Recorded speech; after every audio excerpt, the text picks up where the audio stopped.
Hi everyone, welcome back to my YouTube channel. My name is Jewel Obed.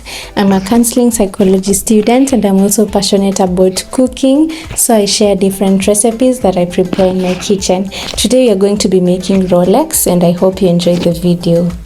You'll take your eggs, crack them and you'll mix them up. Then I used hoho and onions, which is not really necessary, but I just like it in my Rolex. Then you add your salt and any spices if you do have. Don't add too much salt, just add enough, and also spices. Then you're going to mix that up very well. Then prepare your pan. In my pan I added the onions. First I added oil, then the onions. When the onions turned golden brown, I added the hoho, then the eggs.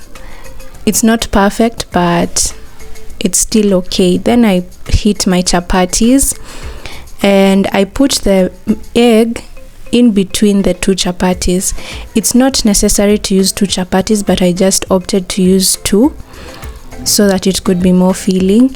And then you roll them up. It was kind of hot, so I needed that help of those spatulas. I also put the toothpicks there so that it doesn't fall apart before I cut.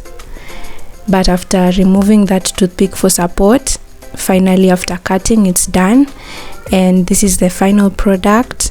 It was very yummy and so filling.